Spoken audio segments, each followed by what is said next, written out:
Alright, so I'm not gonna lie. I don't know if this is a little like, you know what I mean, not as good and stuff as it usually should be. But let me tell you one thing. I am not rewatching these movies because I'm a little too lazy to go do that.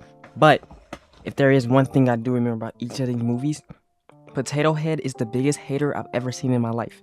So guess what? Since he's a hater, I'm gonna start hating on him real quick, alright? I'm gonna explain to you why he's a hater, why I remember why he's a hater, and all that, alright? So in Toy Story 1, alright?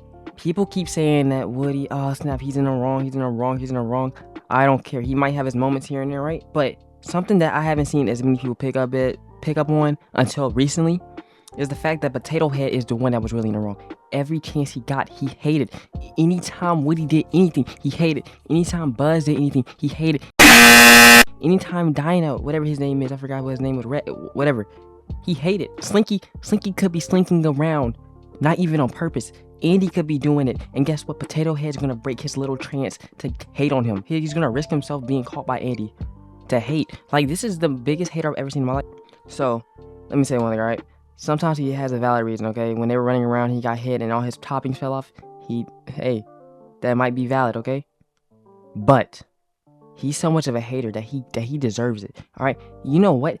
This wouldn't have happened if all his stuff was super glued. I don't care if he's a toy. I don't care if Andy had to play with him. Andy couldn't pick the toys up, the stuff off if he was super glued. Do you think I freaking care? No.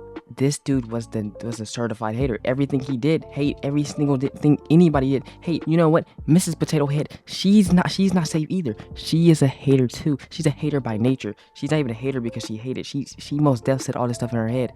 But guess what? Look, they say opposites attract, right? But no. I know what Miss Potato Head is thinking. Anytime his toppings fell off, she was like, I hope that's not me. And then talked bad about them in her head to make sure that they didn't get to her. Because okay, this might be conspiracy theory, this might be whatever. I might have a tin hat on right now. Think about it. Do you remember in the first movie, whatever movie he got Mrs. Potato Head, do you not remember? It was the end of the first movie, during Christmas. He got her. But after that, her toppings barely fell off. I think it fell off one time in the movie. And let me tell you why.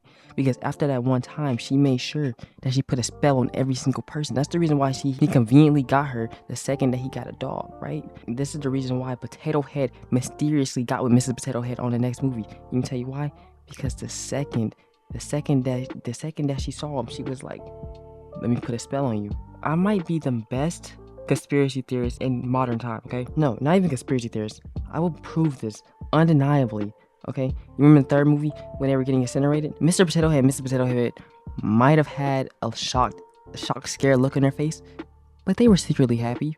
They knew if their toppings got burnt, they would never be able to fall off again, which means they would never have to go back to Andy, which means, they would never have to go back to any of the kids, which means that they would never be able to take, that means they would never be able to take the toys off their face, which also means that they would never have to meet up with the toys again, the toys that they despise, Slinky especially. Anytime Slinky did anything, I know Mr. Potato Head wanted to slink him around and get him stuck, and make sure he could never get unstuck again. But he knows that if he did that, he would be kicked out of the group. So what he did was he talked bad about Woody in the first movie to make sure that Woody will be scared of him. Not really. Woody's not scared of this guy, okay? But he talked bad about Woody in the first movie to make sure that nobody liked him.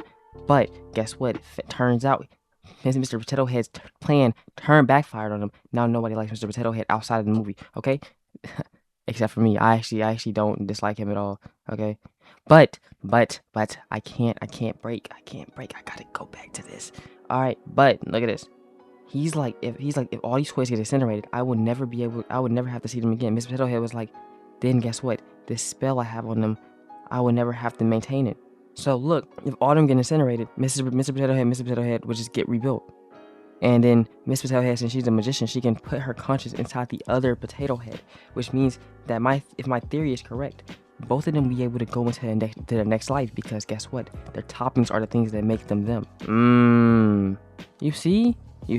But let's say their toppings get incinerated like they were going to. The new toppings that get remade is them now, because their consciousness will change from her powers. I am such a great conspiracy theorist. You see the story I just made? Not even conspiracy theorist. I am the best decipher these movies. I analyze these movies so much that I understand it more. See? Alright, at least y'all understand the movie now. Understand why Potato Head is a hater and why Miss Potato Head is a magician. There we go.